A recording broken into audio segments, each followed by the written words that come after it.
Hey, it's Zach from What the Pod Was That and the All About Nothing podcast. And America's birthday is coming up faster than we can track. Celebrate Independence Day in style with ZJZ Design's latest t-shirt collection on TeePublic. Introducing 3 brand new 4th of July heart designs that perfectly capture the spirit of America. These shirts feature vibrant, patriotic colors and unique heart-shaped designs that stand out at any celebration. Whether you're heading to a fireworks show, a barbecue, or just enjoying the summer sun, our 4th of July heart collection has something for everyone. Show off your love for the red, white, and blue with ZJZ Design. Visit ZJZ Design's TeePublic shop today and get ready to shine this Independence Day. Links in the show notes or visit ZJZDesigns.com and check out all the great designs. New designs come up often. ZJZDesigns.com. This episode of the All About Nothing podcast is sponsored by listeners like you and Big Media LLC, encouraging you to check your voter registration. In a world where every voice counts, ensuring your registration is accurate and up to date is the simplest, most effective way to guarantee your vote is heard.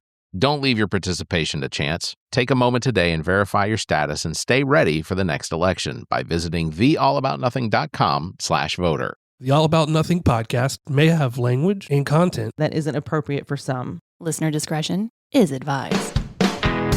Welcome, Nothingers, to the All About Nothing podcast. This is episode number 307. I am Barrett Gruber. Please subscribe and share the show. That's how we get new listeners. Please also consider supporting the show financially by visiting theallaboutnothing.com and becoming an official member and proudly calling yourself a true Nothinger. We'll have more details on that at the end of the show. If you can't do that, please give us a 5-star review, a like, and follow us across social media. You can find links at theallaboutnothing.com. Before we get to our guest, Andrew Clough, we are going to thank our friend out in Idaho, Denny LeVay, who is a Republican candidate for Senate out there in Idaho. Really appreciate him being on the show. That was one of the longer recordings I think I've ever done for this show. It turned into a 2.5-hour recording that I was able to cut down to about an hour or 2 hours and 20 minutes. But really interesting, had a really good time. And if actually by the time this episode airs, his primary in Idaho will have been done, and we'll know where he stands. So I'll tell you how he does on the Kind of Daily Show when we do that. So, but again, big thanks to Denny LeVay for being on the show with us. Today, we are joined by Andrew Clough, a candidate running for South Carolina's 5th Congressional District. Andrew is not a career politician. He is an airline worker, a stepfather, and a community advocate who has chose to make Carolina his home. Running under the banner of People Over Politics, his campaign focuses on everyday challenges facing working families, rising costs of living, and a need for accountability leadership in Washington. We're here to discuss his vision for District 5 and what he means to when he says enough is enough. Welcome, Andrew, to the show. How are you? Good. Thank you for having me. I appreciate it. It's first of all, are you all getting enough rain up there in York County? Well, it's been pretty sunny and nice the last few days. It did rain a little bit, maybe a week ago, a few days ago. But yeah, it's been a weird spring to say the least. Yeah. Not as rainy as normal. No, it's been difficult. I think over the course of the last 2 months, I think we've maybe gotten about 1.5 inches of rain, and that's just not enough for us down here. So in Lexington. So please, Andrew, tell me a little bit about yourself. Well, I'm 45. I've lived in Rock Hill for a few years now. I transferred to work. I work for American Airlines, so the airline industry, you transfer around sometimes to Charlotte. So I work in North Carolina, but I live in South Carolina. It's the whole commuter thing, I guess you could say. A lot of people do that. Yeah. Whole commuter to the city. I grew up in Bangor, Maine, of all places. Oh. Maine. And so I've been following the Senate race in Maine with Graham Plattner because I am from Maine. But I grew up there. I lived in Phoenix for a little bit. I had a house in Alabama. Pretty much I've lived in the South for a while in different states. And I've moved around. My dad was a doctor. My mom was a nurse before I was born. Then she became a house mom. But now I'm working class. I'm a union member. I work for American Airlines, and I'm married. I've been married for, I want to say, a year now, but with my wife for 5 years total. And she's an immigrant from Mexico, which we'll get into. because immigration is obviously a big topic in this country. And Yeah. and so that pretty much rounds it out. I just decided to jump I was up and going to run say, because I don't like what I see. yeah. No, and that's that in my I have absolute respect for that, because I think that ultimately is what creates some of the best candidates, is the Mhm. ones that don't like what they see and they want to bring change, One of my rather than just inspirations, which we'll enter get in into, and but one of my inspirations is AOC. She was a waitress bartender and beat out one of the most powerful people in Congress up in New York City, just doing grassroots yeah, efforts. So that is one of my inspirations and one of my things. But she didn't have the money or resources that Crawley had, who she ran against and beat the incumbent. So I'm trying to. We don't have an incumbent obviously in this race because he's running for governor, but I'm just trying to step up and do that. yeah.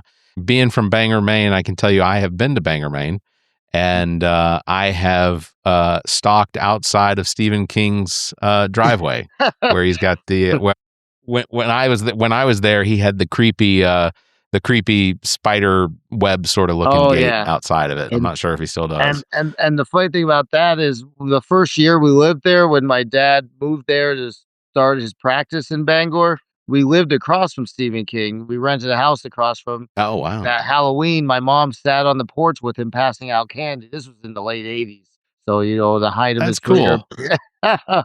And he's just a down to earth guy. He's done a lot for the community. I love his books. And he's another inspiration because he went through so many publishers, failing after one, but then became till one took him up and became successful. You got to learn from your failures to be successful. Absolutely. You've emphasized that you are not a career politician. Mhm. How has your experience as an airline worker and a community advocate shaped your perspective on the specific needs of South Carolina's 5th District? Well, it's definitely been different, I'll tell you that, and just the fact that the other day, and I did a post about this on social media. My car's an economy car, for example. I'll use that as an example. And gas prices have got outrageous. We as the working class are the ones who get hit the hardest. And realizing that with grocery prices, gas prices, medical expenses, we're the ones who are always hurting. We're the ones that are always down at the bottom. Yet the thing is, the working class is the majority of voters. The working class is what keeps this country running. So I've had a totally different perspective of it. And as being a union member, unions are sort of run like a government. You vote on elections for shop steward. You vote um, for the head of the union. You vote for all these positions and all these factions. So it's sort of a hierarchy in unions as well as the government. Oh yeah. Yeah, absolutely. Your campaign slogan is "Enough is enough." What is the specific breaking point or moment that convinced you that it was really time to step up and run for Congress? Well, the main moment was seeing what ICE is doing, to be honest with you. Immigration. My wife's an immigrant from Mexico. She's been here 25 years and she's still fighting for her freedom. And when you see people get round up because of who they are, their heritage, seeing kids get rounded up, it's heartbreaking. When you're seeing what is going on in our country right now, it's heartbreaking. And I have moral values. I have a heart and I have a bigger mouth than most people. My wife can contest to that. I love to talk. I'll go around and work all over. I work for a big company and I'm talking to everybody. And that's the thing. When you're in politics, you need to listen in the district, but you also need to be a voice in DC for your constituents and to fix problems. Plus you need a backbone up there. And I believe I have all these qualities. So I'm like, well, why not stand up and do something different? Because I look at most of the politicians up there, they're lawyers, they're business owners, they're already wealthy. You need working class representation in Congress. You need people like that. Unfortunately, they get forced out because people do not believe that they have a right up there. But when you're the majority as a working class person, you have every right to be there and be a voice for the people and actually fight for the people. You all living basically on the doorstep of Charlotte. Charlotte was one of the hotbeds when it came to ICE entanglements with individuals. Did you happen to have any I guess, involvement, or did you see any firsthand ICE detainments, that sort of thing? Not me seeing firsthand, but true story. I have a coworker I work with, who's of Hispanic descent. He was on his way to work. He was at gas station getting gas, and ICE detained him just for being Hispanic. I mean, he works for American Airlines, so obviously he's a citizen. And because they said he looked like someone that they were looking for, which is wrong. I mean, and he was detained. He had to call sick from work. Luckily, the managers excused it because they understood, but the fact that ICE even detained him for being Hispanic right there. I mean, I have firsthand accounts of coworkers doing that. Luckily, my wife, she's Yeah. going to process, she's doing the court dates and everything. But when you have coworkers say they've been detained by ICE, it's just for being Hispanic. I mean, there's no justice in that. Well, and I can tell you firsthand, I have friends and neighbors that are of Hispanic descent. My direct next door neighbors, they are from the Dominican Republic. Now, they have been in the United States and are citizens of the United States, both my neighbor and his wife, for the last 30-something years. They've had children born here in the United States that have grown up as citizens of the United States, natural born. And, he and I will have conversations while we're out there just standing in the yard, and he'll say, I genuinely have a fear that there is the potential that I'm going to do something that gets noticed at Walmart or at around town that is going to give off the perception to someone who either is going to make a phone call to their hotline, or I'm just going to be spotted by a Lexington County police officer that's going to decide, hey, I need the attention of ICE. And then at that point, and he's 70 something years old. This isn't a scenario where even if he was here illegally, as a 76-year-old man, he's not threatening anyone. He owns property. And as far as I'm concerned, he's paid his dues working for the University of South Carolina. It's clearly in my opinion, it's clearly a tactic of basically just threatening and trying to scare people that are not the same colored skin as I am. Yeah. And it's like my wife. She's been here 25 years. Granted, come across the border, there's a whole different story there because she was robbed and all this, but everybody's got a different story. But the fact is, she pays taxes. She's gone to the same church since 2006. She owns 2 properties, pays property taxes on them, has 4 children. 3 of them are U.S. citizens.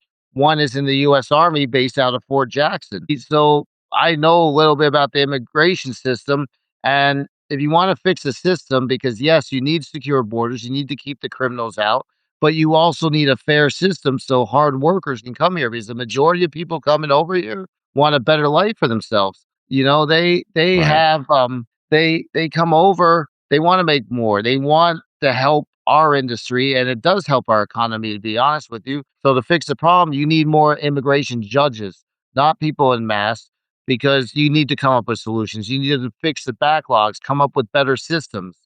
And as someone who sees the system firsthand, has a wife who's going to the court date, sees a judge, knows what paperwork she needs. I mean, all this they tell you up in the office in this administration are lies, because honestly, they're not getting these benefits of Medicaid and Medicare and food stamps, and they say they're getting all these free benefits.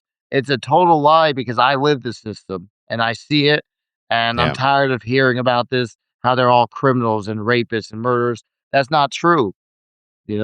Every immigrant, because I know a lot, are good workers. I heard a crazy statistic, which at first I thought couldn't possibly be true, but then I started to think about the math and the numbers and things like that pound for pound, an immigrant that comes to the United States and works and buys property and pays taxes and does all of the things that we all do that we just sort of take for granted. Yeah. That pound for pound, the value of that individual doing all of the same things that we're doing is worth almost 4 to 5 times as much, because of the fact that they didn't have the initial social services that were a cost to the United States, whether it was state or federal government, they didn't have those initial social services costs that they're contributing to a system that never actually provided for them at younger ages. Exactly. And I saw that and I was just like, there's no way that makes sense. And then I started to think about it and I was like, no, 100%, that totally makes sense. Yeah. And we are criminalizing and alienating these individuals who want to come to the United States. You know, it isn't just because they can't have a more prosperous life where they're from. It's that they've chosen the United States over so many other countries that would probably treat them 100% better. Oh, yeah. There are countries in Europe that, they have universal health care, they have universal higher education, and they treat their immigration population so much better. And they're wealthy countries over there in Europe. They're not third world countries. Yet we're allowed. Why isn't ICE rounding up people to say, they let all these white South Africans in, which doesn't make sense. Yet they're not rounding up illegals from Ireland or England or, what about from Russia? I mean, you still have people like that. It doesn't make sense. They're all Hispanic. Why they're rounding up? Right. You don't see it. It's an intimidation. It's an attempted intimidation. It's an attempt at alienating a very specific group of people that people in this current federal administration, executive branch, are just gung ho with and their they do the jobs with we their don't want to particular do. brand. They do the jobs. Yeah, we don't absolutely. Want to do. I don't want to be out there picking vegetables in the hot sun or on the roof, doing a roofing job, and they get done quickly. We just had our roof done, like here at the house. We had a crew, all Hispanic workers. Guess what? Was done in one day. They tore off the old roof, put the new one on. No prolonged experience. Yeah. No, I am absolutely, that there have been so many presidents, including Reagan and H.W. Bush and Bush, like Republicans, that have acknowledged the value of the immigrant population in the United States. George Bush, and the last Bush, he tried to come. He had a great immigration policy. Honestly, that would be considered more moderate and liberal, I guess you could say. But the last Bush wanted to give pathway to citizenship for people who've been here longer than 10 years, well securing the borders. Unfortunately, didn't pass the Senate, but it was a great system that he came up with. His immigration policy is probably one of the best, but unfortunately didn't pass the House. Yeah, I've had Republican friends, even friends that are MAGA, that have asked me, well, what's your solution? Like I said, the simplest solution is to stop calling them illegals. Your attempt at demonizing a group of people by simply labeling them as illegal is what creates the biggest problem. And that's because what happens is by naming them as illegals, you've already created an entire can't think of the word because I'm old and mental blocks, but you've created an entire situation specifically to them that is unnecessary.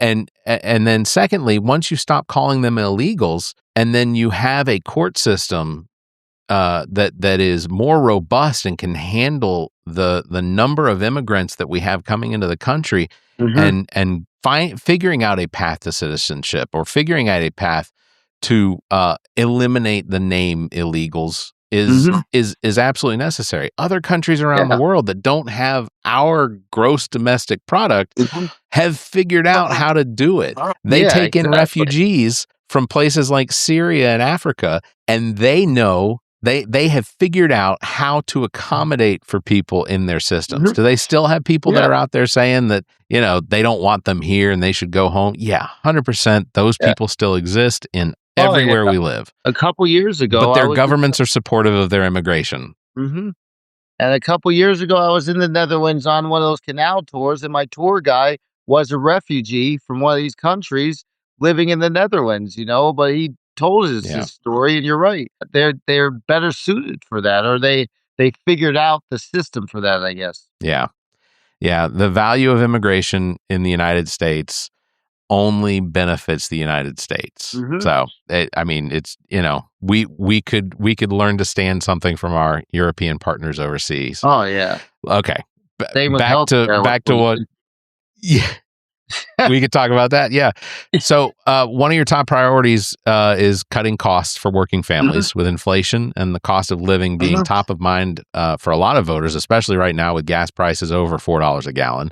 Yeah. What specific legislation actions would you support to provide immediate relief to households in District 5? And this is where I'm more moderate, I guess, or more the middle of the road, because from the Democrat to the Republican, because one of my biggest solutions for gas prices is we hold the most oil out of any country. I believe in actually using our own resources, drilling our own oil. We haven't opened a new refinery since 1977 because of all the red tape in doing my research. So we need, instead of selling our own oil overseas for less and buying it back more expensive, we need to use our own resources. Now, granted, I know there's environmental things that come along with that, and I love the environment. I love hiking. I love the outdoors. So we need to use clean fuel. With all the technology now, there's no reason why we can't drill our own oil, but use clean fuel. And actually, they just cut the gas tax, I saw, which finally, I don't know how much that'll lower it. That's what he says. But yeah, the gas tax, which we need to, and we need to have a separate refinery when gas prices spike for emergency use as well. Sure. Well, yeah, and I think that one of the things that people don't understand is that United States, we don't have a supply and demand problem when it comes to gasoline here in the United States. What we have is a corporate greed problem in the United States right now. And what has happened since the start of this war in Iran is that gas is European Asians are finding shortages when it comes to gas. People I see online, they'll say the things like, when Biden was president, gas prices shot up to, $4, $5. Not really. I think it was more like $3.50, $3.55. Yeah. But what happened was after COVID, refineries overseas in Europe and in Asia and Africa, those refineries were not producing the fuel that was necessary to supply the demand. And the United States, under Biden, he authorized some of our oil companies to sell their fuel overseas, which did create, it allowed for that fuel, our supply to drop. And of course, anytime our supply potentially drops, the oil companies are going to, the fuel companies are going to take advantage of that, and they're going to raise rates. Well, that's what happened then. Same thing happens now. But what's happening now is that under Trump, he authorized the sale of like 10 times as much of American fuel to go overseas to other countries. Because here's the thing, in other countries, they'll sell a liter of gasoline, which is about, it takes 3 liters or so to equal a gallon. They'll sell 3 liters at $4 a liter. Or they'll sell a liter, I'm saying it wrong. They'll sell a liter for like $4.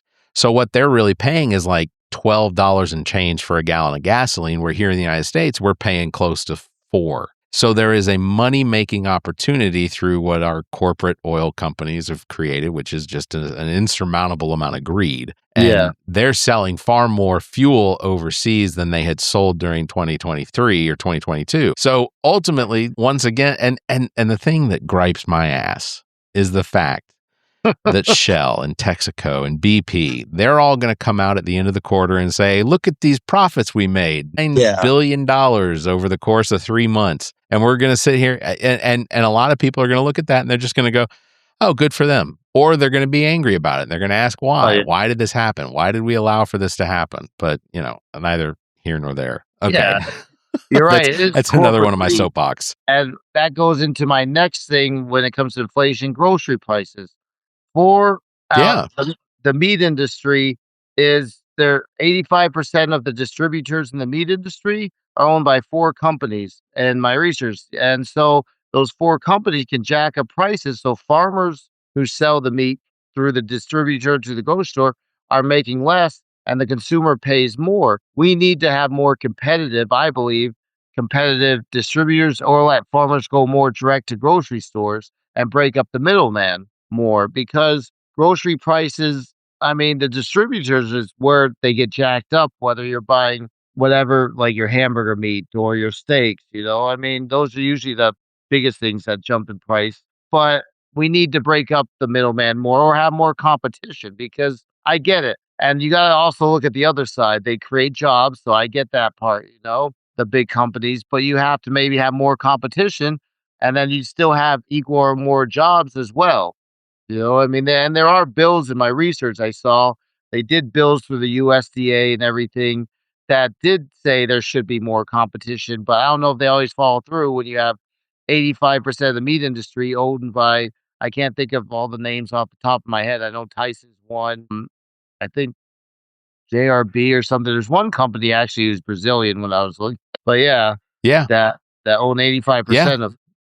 No, you're absolutely right. I mean, I think I saw that a pound of beef is something like $8 for a pound of beef, and I try to go cheap. I go for like the 70-30 mix with that comes in the tube that'll last a month in my fridge as long as I don't open it. It's crazy to me. I am paying more for coffee now than I have ever paid before. Tariffs, and coffee's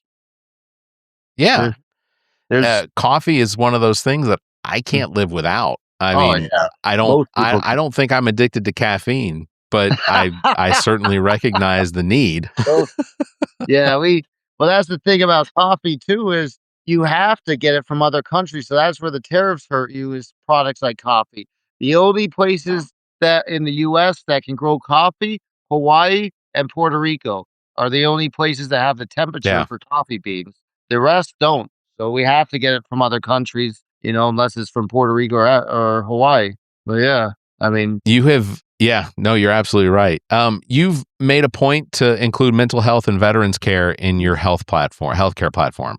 What are the biggest gaps that you see in the VA system or local healthcare infrastructure that need to be addressed? Well, that's actually a good question because I have talked to veterans, and I like to ask questions because that's how you learn. You can read a bunch of stuff on the internet, but until you go to the source and ask questions from people that actually deal with it, you don't actually know what's true. So I've talked to veterans and they've said the VA is the wait times. That's one of the biggest issues. Why should our veterans be waiting? We need to have a system. And a lot of our district is rural as well. So I get that, but you need to have more telehealth options, more where they can get faster services, because I've seen already in the district, rural hospitals have shut down and there are veterans in the rural areas. We actually have a military base in our district, Shaw Air Force Base in Sumter. So we need more programs, and the VA needs to be fixed because veterans shouldn't have to wait for service. Mental health is a big issue in this country, I think. We have more shootings than any other country in the world. We're one of the most violent countries because of and I think mental health and addiction go into the same program. Now, granted, this administration is taking a hardline stance on taking out the cartels, which I agree. You need to go and battle the cartels, but you have to get to the root of the problem as well, so people don't need drugs or anything else. I mean, it's all about supply and demand, really. If you fix the root of the problem, less people will want the source, which means they're not selling their product, which will hurt them in business wise. Yeah. No, and I'll when it comes to mental health, I may stand alone on this, but our president is the poster child for mental health. I agree. Yeah, he should be the first in line, but we need more programs to fix it. Yeah, you well, and or just care, for you mentioned rural areas of your district, and there are some absolutely your district has some of the largest agricultural and rural areas in the state. For many parts of the rural parts of your district, access to care is just an extremely big hurdle as the cost. What is something that could improve healthcare accessibility for those living outside of the major hubs? Pop-up healthcare units, telehealth, like I said, you need pop-up healthcare. The problem is doctors and nurses, medical professionals, they want to go to the cities because they can make more money.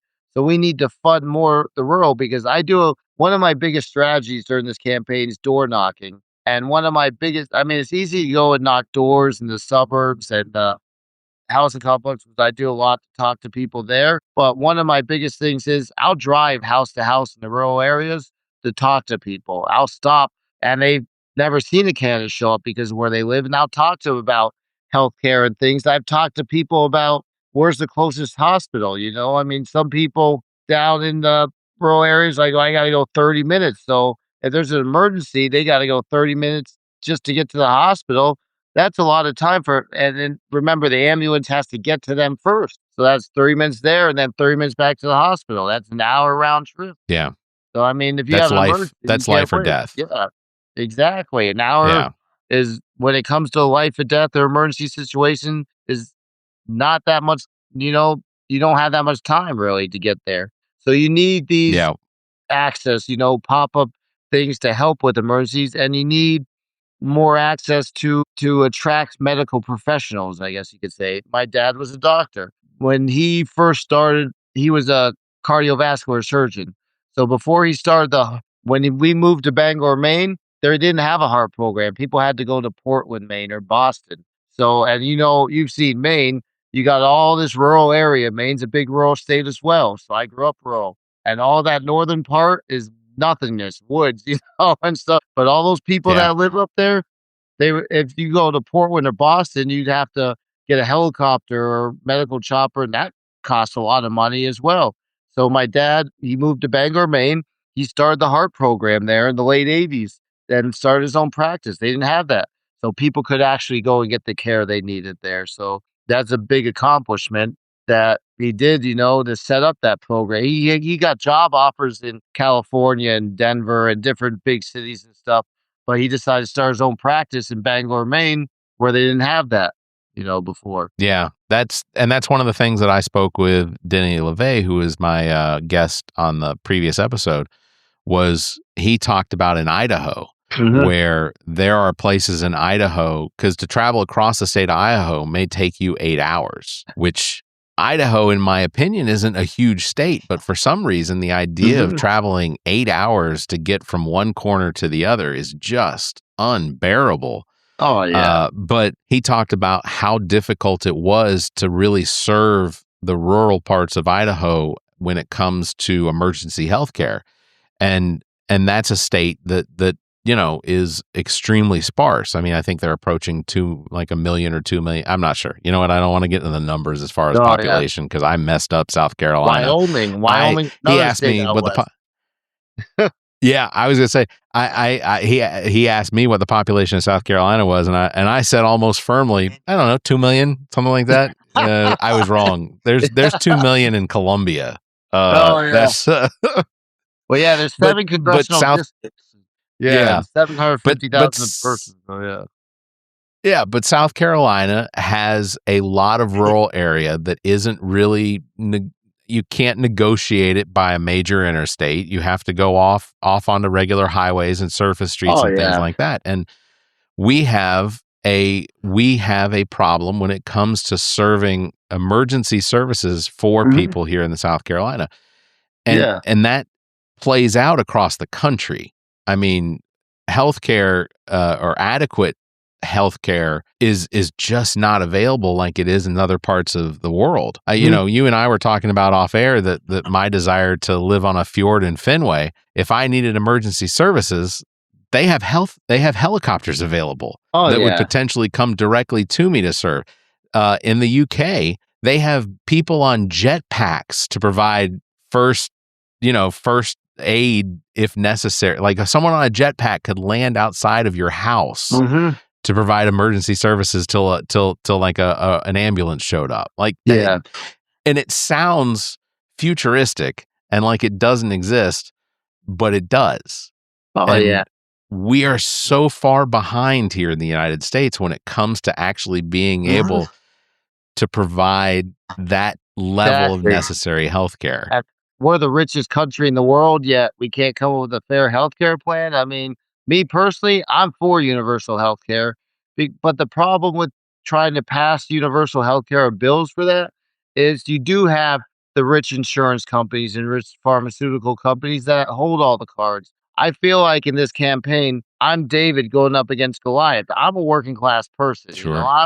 I'm a guy with a big mouth, and that's pretty much it. These other people, they got money and power and influence, and when you go up against them, that's why I don't see many working class people in Congress. But guess what? We're in a new day. We're in a new era. And I believe it can happen. My first ancestor came over to this country in 1635, John Clough, 15 years after the Pilgrims. He came over in the Queen Elizabeth, the ship. And when they came over for this new land and the founding fathers, they've been through all these historical events. I'm sure they didn't expect this to what happened. Even Abraham Lincoln, for example, because we have a rifle that's passed down. A relative was in his funeral procession or has a rifle from that era. But Abraham Lincoln started the Republican Party. He'd be rolling over in his grave right now if he saw what was going on with it right now, because that's not what he had envisioned at all. Yeah. No, you're absolutely correct. I think for Republican, modern day Republicans to continue to cling to this idea that they are the party of Lincoln have really lost their grasp on reality.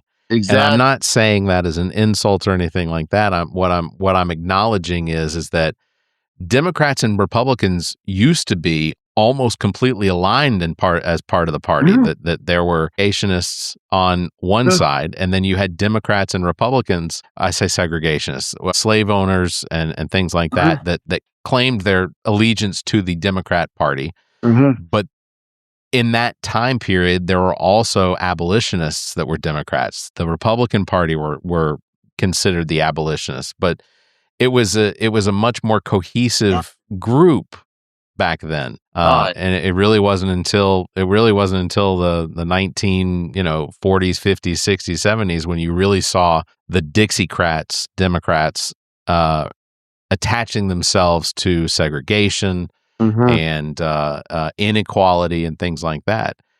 The only thing I think that Lincoln probably would have been okay with that they was that women not own property or have the right to vote. Like that was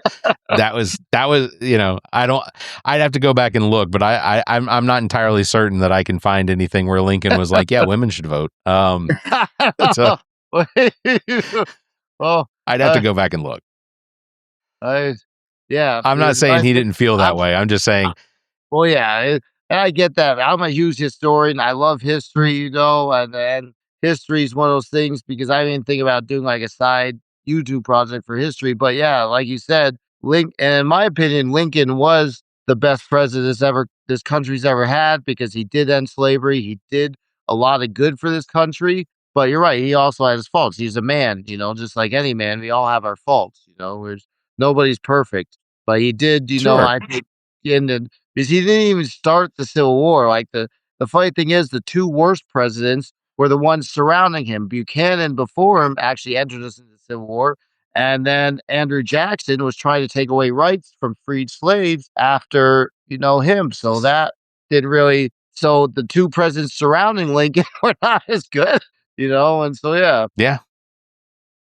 Yeah, 100%. Modern infrastructure is one of the pillars of your campaign. Beyond roads and bridges, what does modern infrastructure look like for District 5 in 2026? Well, like I said, District 5 is one of those districts that's weird because we do have a lot of rural, but we also have a suburban culture. And I live this suburban culture because I commute to Charlotte for work. So you have a lot of people who live over here in District 5 in South Carolina who commute to Charlotte and work. So you need to widen them, especially in places like Indian Land, for example. The population's growing. It's one of the most growing places, and yet 521 can be a nightmare rush hour traffic. I travel 77. Sure. Luckily, my hours, I usually go into work at like 6:30. So I'm on the road at like 5 in the morning, 5:30 in the morning. So traffic's not as bad. But coming back at 3 in the afternoon, starts picking up a little bit. So I know what the highway traffic can be like, unless I do a double, which I do a lot of double shifts as well. That's not bad at all. But during rush hour, I've been in rush hour traffic. It's growing. South Carolina's growing because the cost of living is cheaper. So more people want to live here than Charlotte. but still work in Charlotte. Yeah. Another thing with infrastructure and the rural areas, because I also have a platform where I want to expand trade schools so we can expand jobs in the rural areas. So we need better broadband. There are times I'm driving through the district down on these roads and my phone cuts out, my music cuts out because it's not getting very good reception.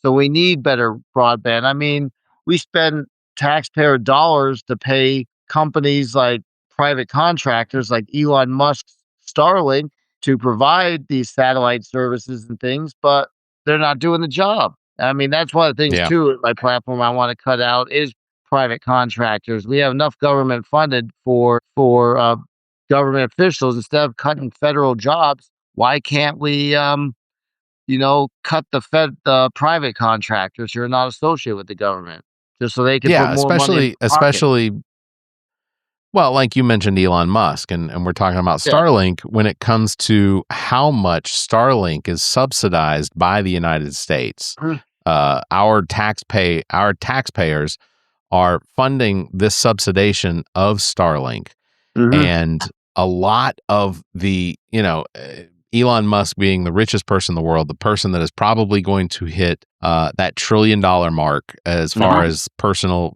or whatever value. The likelihood is he's going to be the first one to do it. A lot of his wealth has specifically come from the United States subsidization of most of his companies, whether it's Neuralink or Tesla or Starlink. Like, these are companies that are receiving a lot of money from the federal government. And as far as I'm concerned, they're failing whatever it is that earned them the right to receive those subsidizations. So if you cut out those subsidizations from a company that's creating, it's Tesla vehicle, which I don't own one, would I? I don't know. I have range fear. Like I am scared to death of how far a Tesla is going to make it. But I hear nightmare stories about safety concerns around Teslas. I have friends that own Teslas that they closed the door too hard and the inside panel fell off. And they just have to kind of deal with it or take it to a Tesla to get it fixed. But the Tesla dealership's going to charge them an arm and a leg to repair that.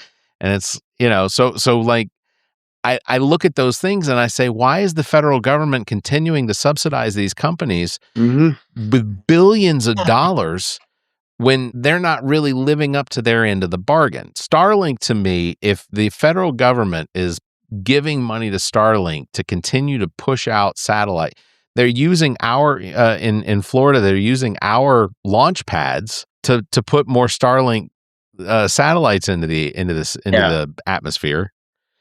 And why isn't, if we're subsidizing it, why isn't Starlink available to every person in the United States through, some sort of low cost program? And if you think about it, like going back to history, going to the billionaires and what we have now, with like going back to our founding fathers, they were shopkeepers and farmers and things like that. And now they're all rich billionaires. This is not what the founding fathers, they envisioned working people up there to help other working people. They weren't, large. I mean, I guess some of them were like George Washington. He owned a lot of land. I get that. Jefferson, they had the big properties and stuff like that. But at the same time, a lot of people in Congress were not like that.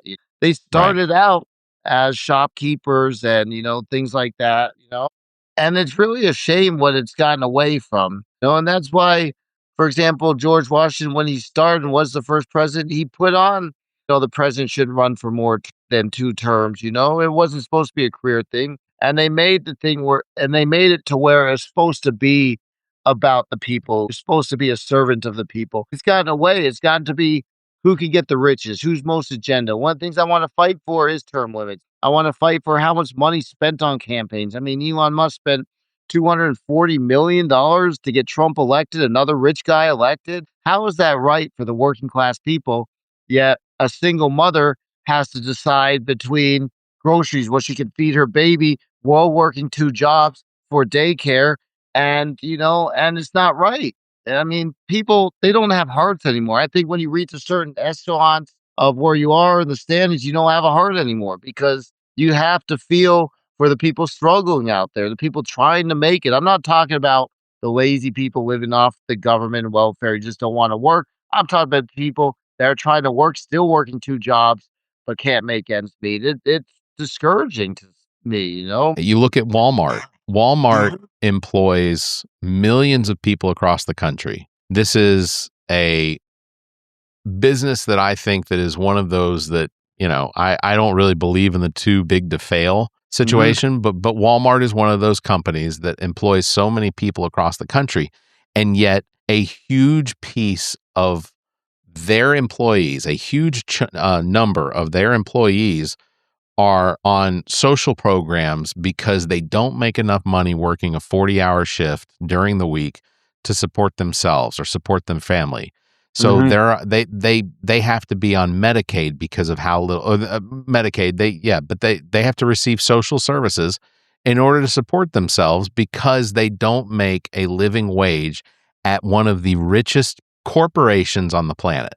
Same with Amazon. It's Amazon. Amazon too. I did a stint at Amazon. I worked there for a couple months, while working with American Airlines in the warehouse. They give you your 30-minute lunch where you have to clock out for that and then clock back in. And then the thing that the driving factor was for me, they tried to mandate me to come in on my day off when I had my other job to work, and there was no leeway. So I said, all right, I'm done here, But these companies, it's just factories to them. People are just mice, that they could just put on the wheel, use, and all right, there'll always be more workers, It doesn't matter. We can just go somewhere else, then they start fresh. And that's what drives me crazy. I mean, the money that is spent on elections and campaigns, that money can go to help people who are hungry, help people who need things, that don't have the best situation. And it is a shame. Even in my election, the Republican opponent,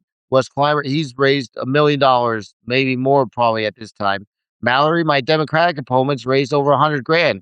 I've raised maybe less than $5,000. Moses has been spent out of pocket because that's how much I believe in this. Just knocking doors, talking to people. I don't even ask for money anymore because I know what it takes to make a buck, and I'm doing a grassroots, and I stand by that. And people who raise millions of dollars and tell you it's all small dollar donations, they're full of BS, if you don't mind me saying. Because there's no way you raise $5 million within a day and 2 days just off of grassroots small dollar donations, because I know how much it is, and it's not like that. You're not going to get not for a congressional district. Yeah. So don't tell me that there's small roots. Yeah, the amount of money in politics nowadays, and what people think that it really requires in order to get elected. There are House districts here in Columbia that it will potentially cost $160,000 to $200,000 just to win a house seat. That to me is insane. For a job that's only going to pay $20,000 with a little bump here for their extra sessions or things like gas and whatnot. It is insane to me that in order to win that election, a house seat race is potentially going to cost one candidate nearly $200,000, and there may be 6 other candidates in that race are also going to raise $100,000 to $200,000. You're talking about $1 million race that doesn't even net 2% of that. It is utterly insane to me. Hey, like one candidate I'm actually working with, we're helping each other. She's running as a Democrat in Sumter, Lisa Davy. She's awesome. And she's going up against the House Speaker. I mean, you should have her on our show sometime. We canvassed together already. Our districts overlap. She's going up against, I think, Muriel Smith, the Speaker of the House in the South Carolina House.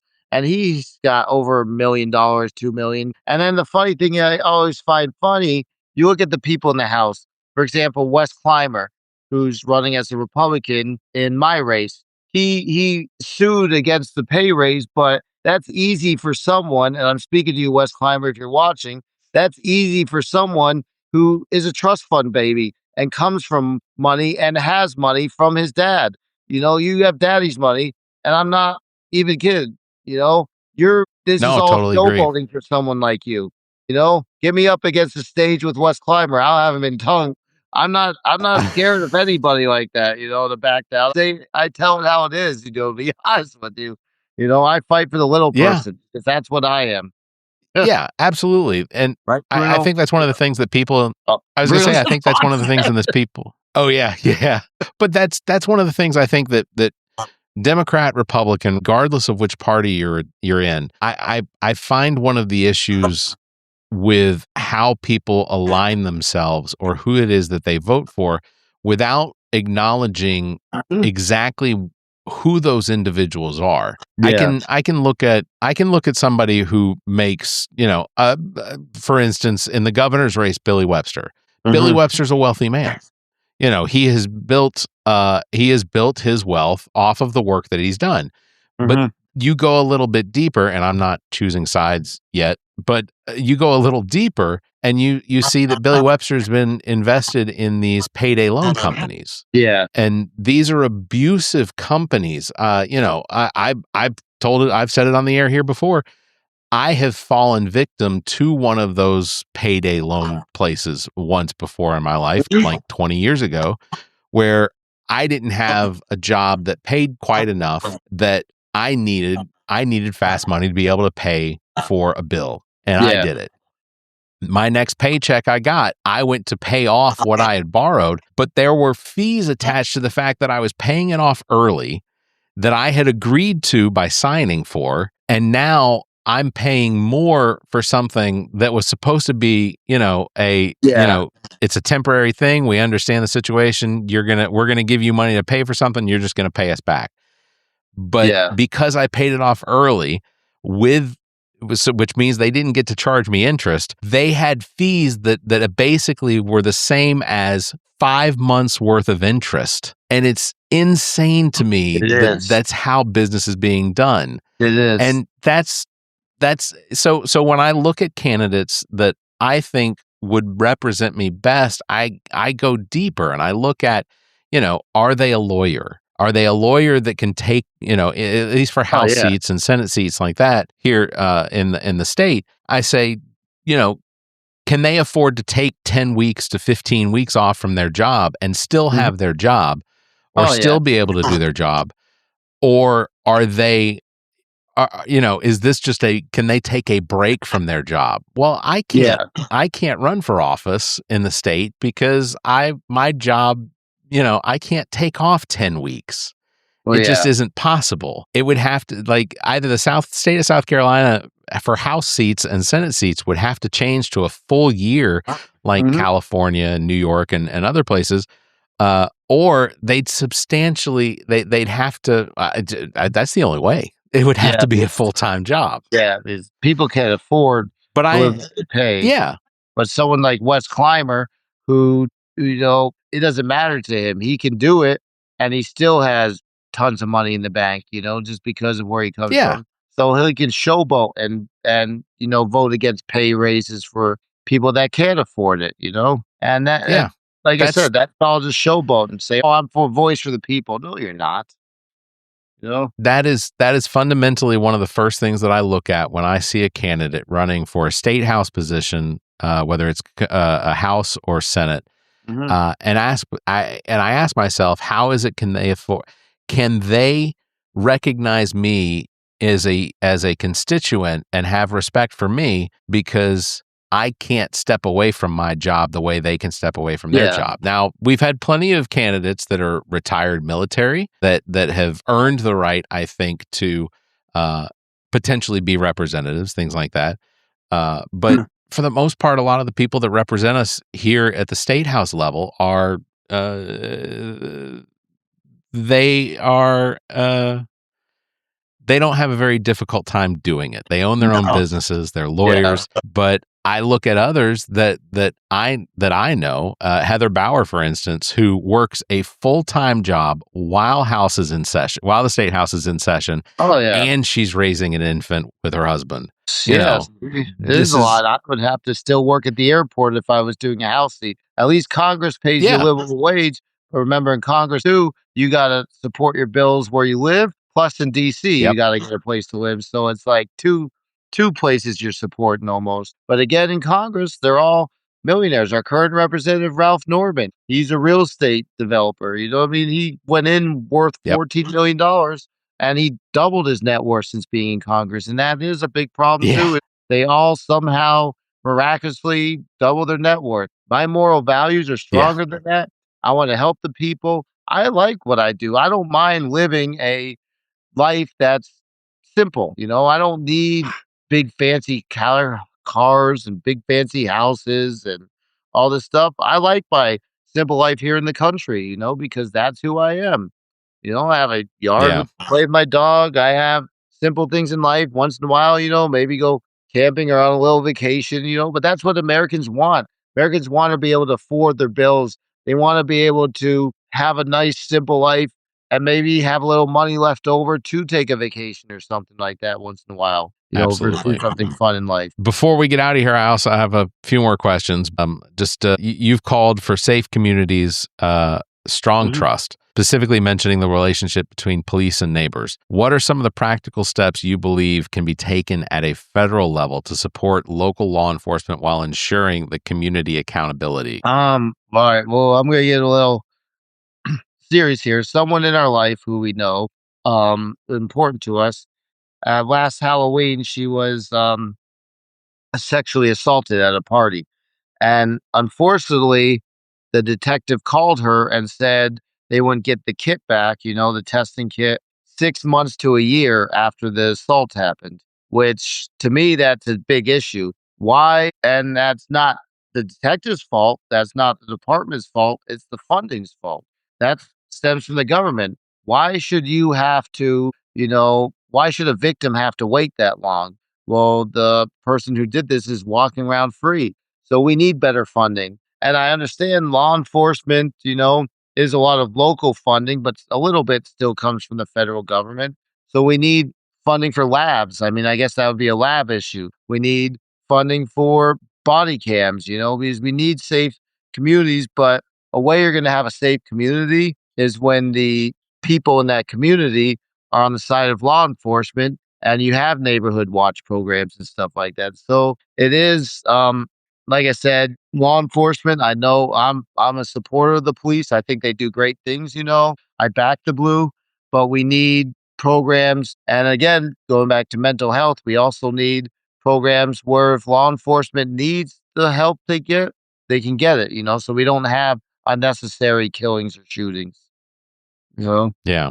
Yeah, I agree. I've never been one of those advocates that thought that defunding the police was something that should even be a slogan. But if you look at but there aren't a lot of politicians out there that have ever said that we should defund the police. Should law enforcement be accountable for the budgets that they have, and should they be accountable for the money where they spend it? Yeah. But that goes for every department, whether it's law enforcement or first responders, that sort of thing. But I'm dumbfounded at how the right has typically just demonized the left for this idea that they don't believe in law enforcement, or they don't believe that police officers have a necessary, you know, standing in our society. That's not to say that I can. I was going to say that's not to say that I can ignore the fact that historically, the police were created as a slavery enforcement and retrieval group, but you know, that's not what the police are nowadays. No. I mean, and you have bad apples in any job or any department, so there's going to be bad police officers, but the majority of them are good. So it's just all about weeding out, you know, better training programs, better programs, so you don't get as many bad apples in the police department who do the wrong thing, because the majority of them are good and just want to do the right thing and protect the community. Yeah. Between look, I'll just talking about bad apples, between Zach and I, my co-host for the show, 50% of us probably deserve to be in jail right now, you know? Yeah. But that's why I always we're tell not. people, No. when people, it's funny you said that, because I forgot when I was talking about immigration, when people tell me on the other side, yeah, well, they came across the border illegally, I say, all right, tell me one time in your life you've never done anything illegal and just never got caught. Yeah. I mean, we've all done stuff that we're not proud of. I'd go a step. I would go a step further than that. I would ask them, how do you define a border? Please tell me what in your head, how are you defining a border? Because I'm sorry, Bruno's geopolitical border, whatever. Bruno's trying to steal the show here. Yeah. That's cute. All right. Last two questions. If you're elected, 100 days in office, what is the first piece of legislation that is important to you that you want to co-sponsor and introduce in that first 100 days after you're sworn in? Probably I would have to say an immigration policy that actually fits. I mean, I have so many different bills and policies I want to do, but since you asked me, the first one I'm going to have to say, because I've got healthcare, I've got inflation, but we need a sensible immigration policy because it ties in with the economy as well. More K-1 visas to help with agriculture and our farmers so that grocery prices are lower, because if you deport the people working in our farms, guess what? There's another thing. Produce is going to be higher. I talked about the meat industry. Well, produce will be higher too, because that's how we keep costs down. But we also need fair labor practices too. We can't be abusing immigrants or people who come over to pick our vegetables and stuff. We need to actually pay a fair, decent wage, but not take advantage of the system either. So there's a lot of we can afford to. Yeah, exactly. 100%. All right. Last question. For the voters who are still undecided, what is the one thing you want them to know about the kind of representative you will be in the 5th District? All right. That's the perfect question, because this is what I tell everybody is I plan on showing up everywhere. My current map right now, and again, the maps might change, but the current map right now, I have 10 counties, and I plan on being in every county every other month. So on a weekend, I'll be here, and I'll be here. I want to be the representative that is easily accessible, the guy that you can have his phone number and reach out if you have an issue or question, the guy that doesn't dodge his constituents, the guy that holds regular town hall meetings so you can come and ask things, because my whole philosophy is in the district, your ears, in the DC, you're a voice. So you need that whole retrospect. And in closing on that note, I want to quickly say, because I told you about the new maps, I don't know what's going on in the State House, but right now I'm in District 5. If the maps changed, I'd be the only one with an address in the new District 6. So I wanted to break that news just in case. I'm still running no matter what happens. Either 5 or 6, I'm running. Look, I will say that one of the things that I hold as being the most valuable when it comes to my representatives is accessibility. That doesn't necessarily mean that I need to know their address or I need to know, where they're going to be or where they're buying their groceries or things like that. But just we have too many representatives across this state and across this country that don't meet with their constituents, that don't sit down and talk to them or don't hold town halls. I get that for a lot of Republicans right now, town halls for them are not a safe space because they're going to get beat up on the issues, especially if their constituents ordered a $100 or $500 Trump phone that hadn't, been delivered to them after a year. But legitimately, that's one of the biggest things. And there are so many candidates that when I ask them specifically, how are you going to make yourself available to your constituents? And a lot of them said, well, we have email addresses for congressional offices. Our congressional office, we have an email address. You can send us letters. You can call our phone. And I look, I told Joe Wilson, you do not respond to those emails. I get a canned email response every single time. Yeah. Never have I gotten a response directly from Joe Wilson, even though I have stood next to him. And called him a Keebler elf. But probably a makeshift AI created email he sends you. Exactly. And that's one of the biggest problems I have. You're there representing people that should be able to know and recognize that they're being represented. Oh, they don't always have. You don't have to agree with everything your constituents, a particular sect of your constituents say, but you at least have to be able to take an account of what it is that they think is important. Yeah. And if there is no communication between a congressional office and their constituents, then, that should automatically devalue them. Exactly. Ralph Norman is not accessible. Yeah, he's not. I talked to people in Fairfield County.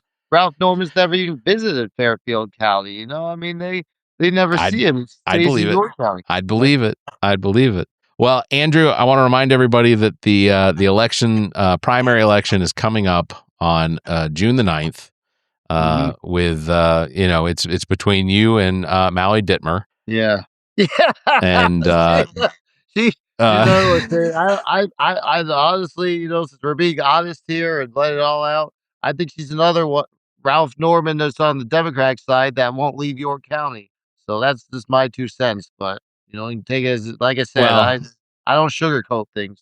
But every election is an opportunity to prove your value to the people that you live near, and the districts you live in. So ultimately, based on your website and the things I've seen on social media, the attachment that Matt Villardo has to you, I think that puts a lot of that for me supports you as a candidate, and I absolutely hope for success. Again, the primary election is going to be on June the 9th, so that's coming up very soon when this episode releases. Depending on the new maps, if they push it to August, but hopefully it's June 9th. So, look, as a poll clerk, I am scared to death as to what it's going to mean when these if they decide that redistricting is what they want to do. It is going to create such a headache. Because they're going to still do the June 9th. They're still doing the June 9th for like Senate and governor and the statewide and all the other things. But the only things that would be pushed to August are the congressional districts. Not a lot of people are going to go to those elections if they already vote in the primary June 9th. So there might totally be a different outlook for the primaries of Congress. Well, and let me tell you right now, as a polling clerk that runs a precinct, I don't want to have to deal with there being potentially, because we've already got our runoff election has already been planned.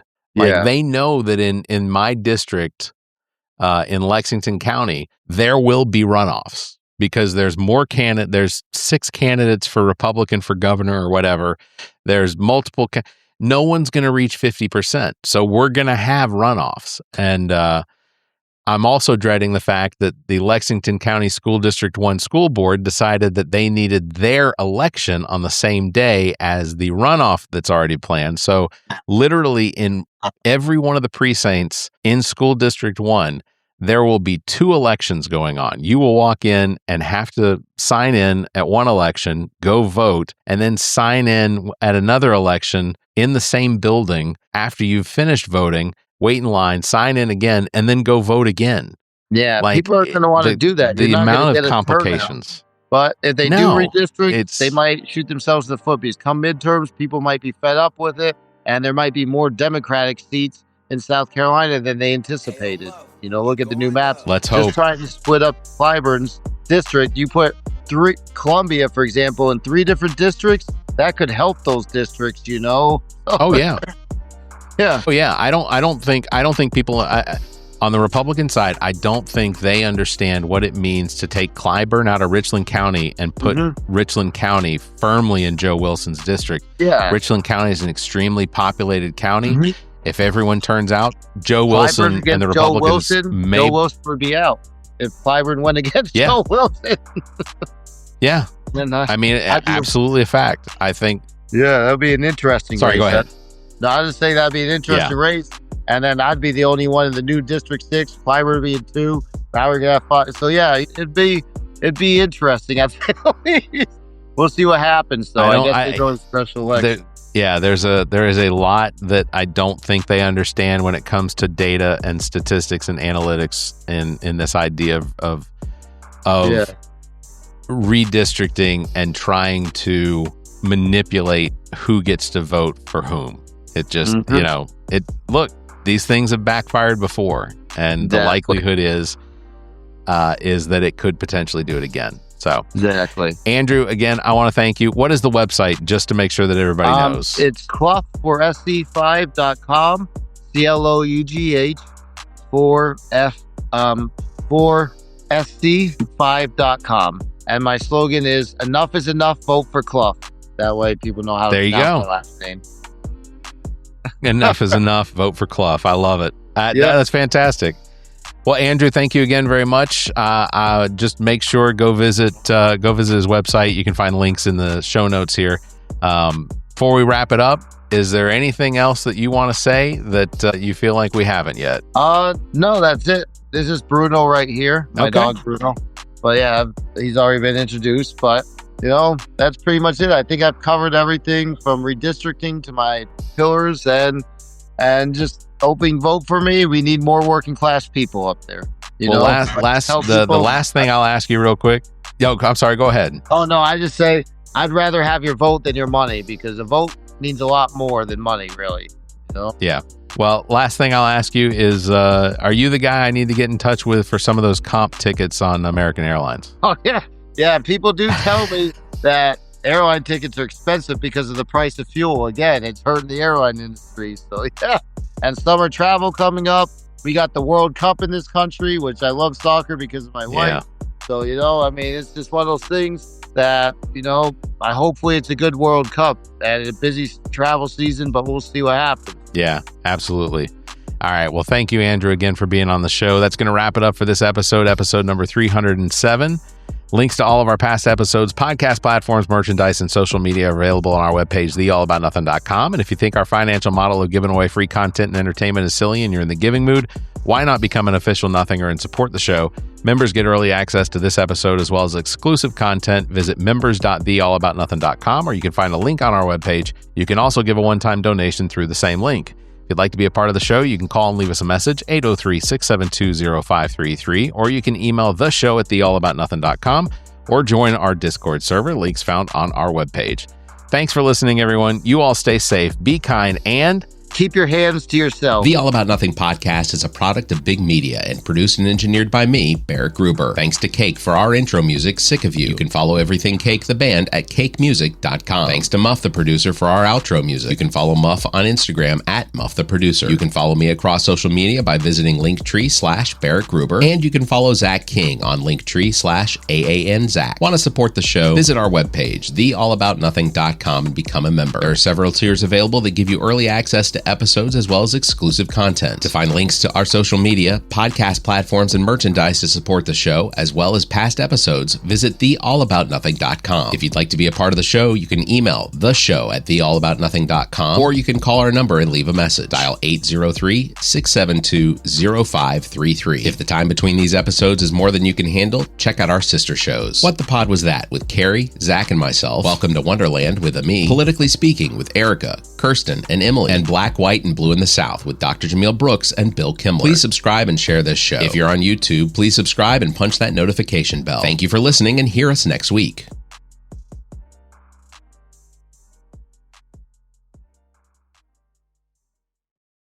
Well, you've made it to the end. You survived the rambling, the tangents, and whatever nonsense we just subjected your ears to. Congratulations.